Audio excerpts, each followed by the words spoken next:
London, 1807. The Old Bailey courtroom. A man named Mr. Godding stands before the judge, accused of theft. What did he steal? Not jewels, not money, not gold. Pineapples, 7 of them. The judge considers the evidence. The crime is proven, and the sentence is handed down. 7 years transportation to Australia. 7 years of hard labor in a penal colony for stealing fruit. This isn't excessive. This isn't unusual. In 18th century England, pineapples were worth more than most people earned in a year. A single pineapple could cost the equivalent of $8,000 in today's money. They were so valuable that rental shops existed where people could lease a pineapple for an evening, just to carry it around at parties and appear wealthy. Maids transporting pineapples were considered at high risk of being mugged. Homeowners displayed them on pedestals like sculptures, and the very wealthy carried them under their arms as walking advertisements of their status.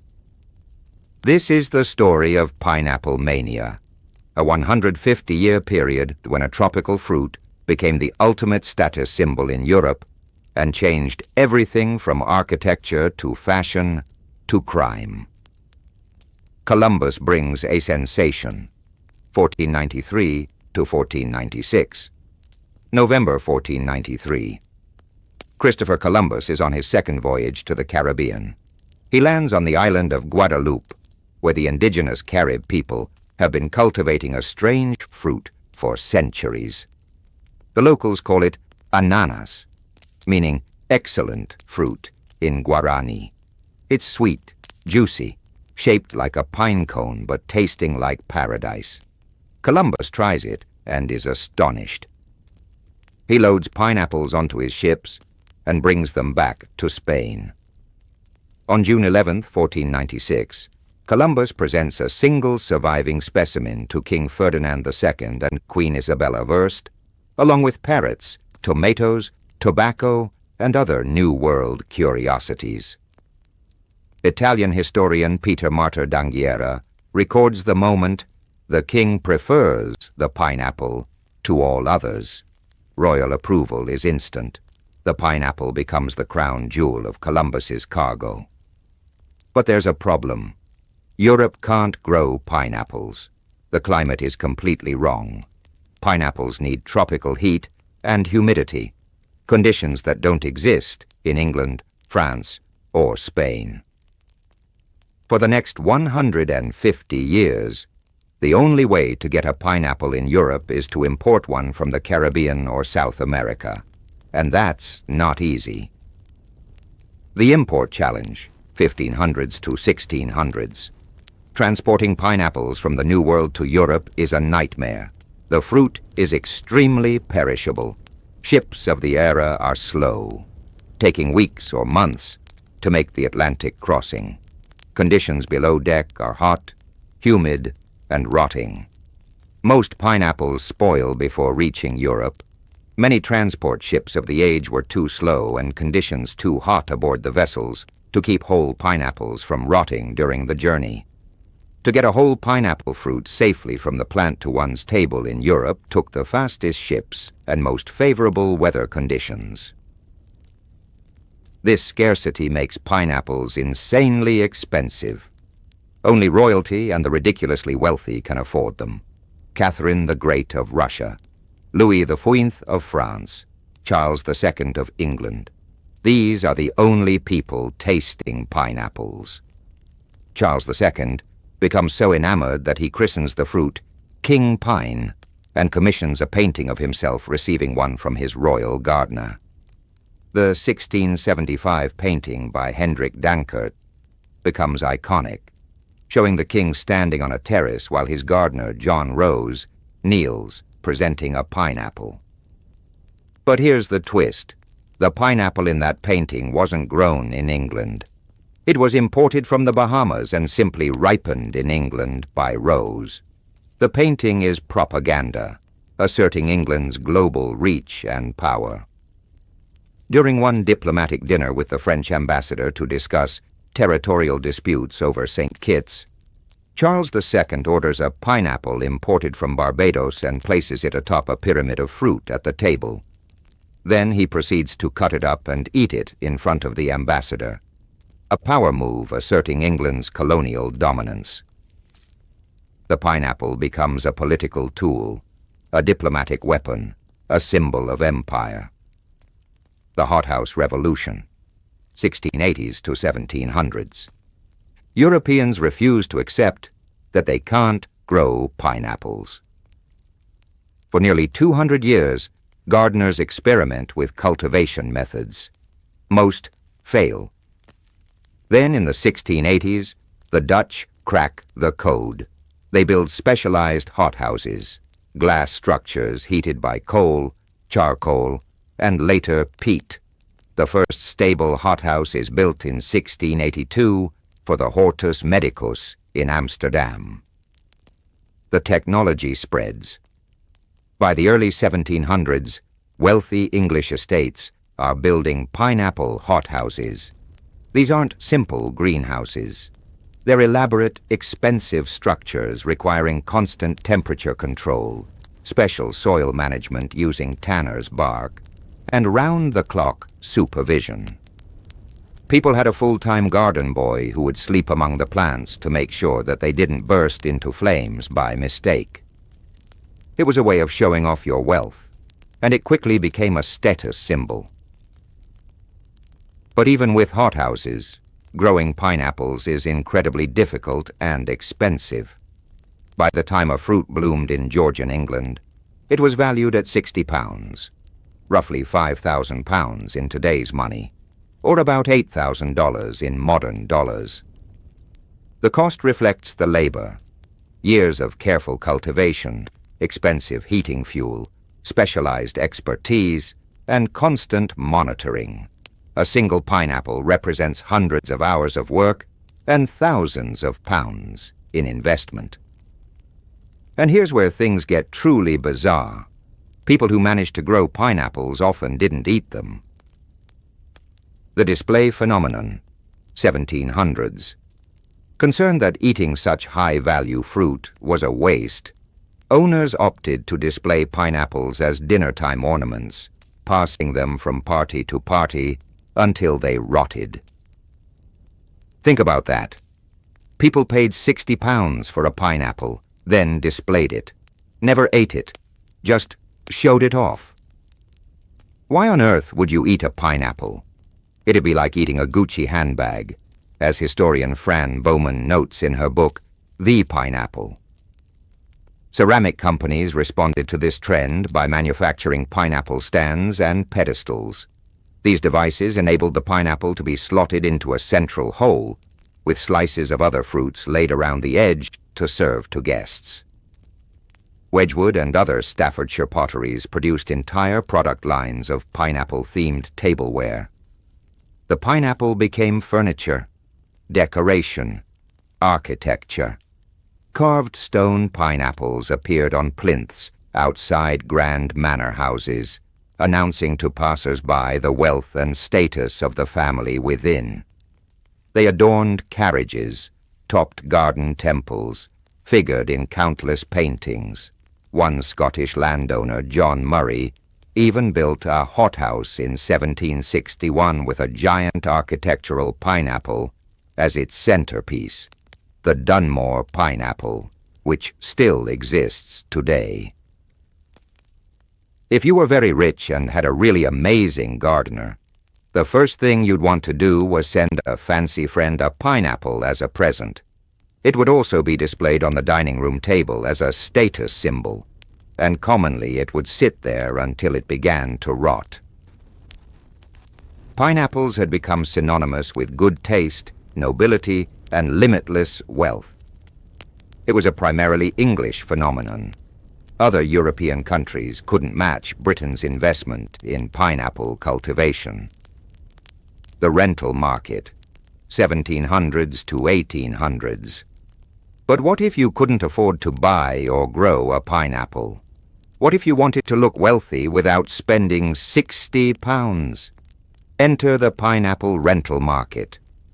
So prized was a chance to be seen with the fruit that there were instances of pineapple rentals, where a fruit would be loaned for a few hours to be carried around at a party, then returned. Yes, you could rent a pineapple for an evening just to carry it around. Before selling pineapples for consumption, merchants rented them to people who couldn't afford to purchase them. Those who rented would take the pineapple to parties, not to give as a gift to the host, but to carry around and show off their apparent ability to afford such an expensive fruit. It's performance, theater. You walk into a party holding a pineapple under your arm. Everyone sees it. Everyone knows what it means. You can afford a pineapple, or at least you can afford to rent one, and nobody needs to know the difference. The same pineapple might be rented dozens of times before finally being sold and eaten, usually after it started going rotten. This created a security problem. Such was their symbolic worth that maids who transported pineapples were deemed at great risk of being accosted by thieves. Pineapple theft became a genuine criminal concern. In 1807, there were several court cases for pineapple theft at the Old Bailey. Mr. Godding's sentence of 7 years' transportation to Australia for stealing 7 pineapples was one of many such cases. Stealing pineapples was treated as seriously as stealing expensive jewelry. Language and literature, 1700s to 1800s. Pineapples infiltrated English language and culture. People would say something was akin to a pineapple of the finest flavor, to refer to anything very luxurious and high quality. Around the 1770s, the pineapple appeared frequently as cultural shorthand in English literature and art, representing power, wealth, and refinement. Charles Dickens's 1850 novel, David Copperfield, includes a telling passage. David says that when he had money, he'd get coffee and bread, but when he had none, he strolled to Covent Garden and stared at the pineapples. Even by 1850, after pineapples had become more accessible, they still represented aspirational luxury, something to dream about, something that separated the wealthy from everyone else. Unlike most fruits, which had representation in extensive bodies of knowledge dating back to antiquity, the pineapple was entirely novel. That it was previously unknown in the Old World meant that it was free of the cultural resonances that engulfed other fruits.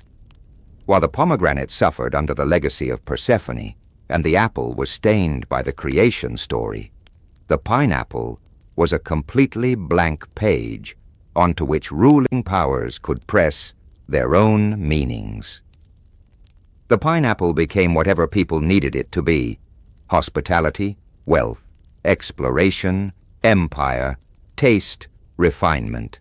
It had no biblical baggage, no classical mythology. It was pure status. The fall from grace, mid-1800 S. The pineapple's reign as ultimate status symbol ended gradually. By the 1850s, steamships began regularly importing pineapples from the colonies. The journey was faster.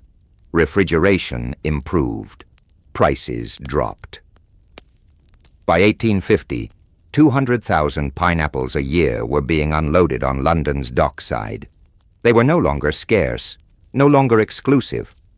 The working classes could afford pineapples.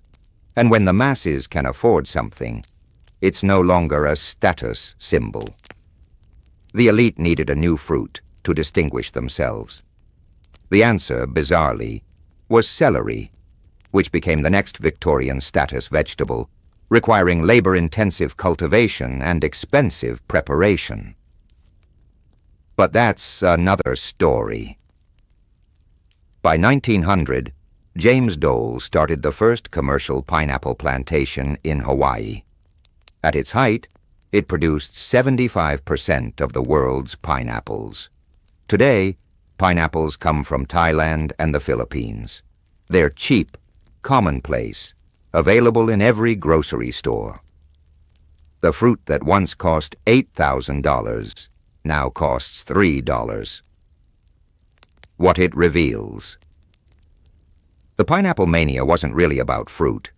It was about power, about displaying wealth in ways that couldn't be faked, about separating the truly rich from the merely comfortable.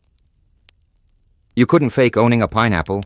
Well, you could rent one, but even that cost money.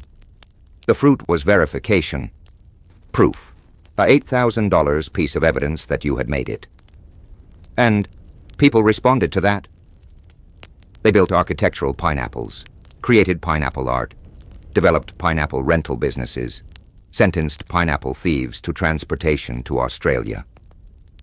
For 150 years, European society was obsessed with a fruit. Today we're more likely to see pineapples in tins or on the side of a cocktail glass. But at one time they were too expensive to even dream of eating. They were simply to be admired and lusted after. The final slice. So here's what happened. Columbus brought pineapples to Europe in 1493. For the next 150 years, they cost as much as $8,000 each.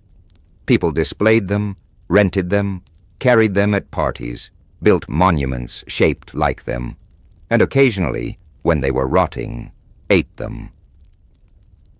By the mid-1800s, imports increased and prices dropped. The status symbol collapsed. The pineapple became ordinary. But for those 150 years, the pineapple was king. Literally. Charles II called it King Pine, and anyone who owned one was royalty, or at least appeared to be. Next time you buy a pineapple for $3 at the grocery store, remember, your ancestors would have worked an entire year to afford that fruit, would have rented it for one evening just to hold it at a party, would have displayed it until it rotted rather than eating it. The pineapple that sits in your fruit bowl was once worth more than a car, more than most homes, more than anything except gold and jewels. And people went to prison for stealing them. That's status. That's wealth.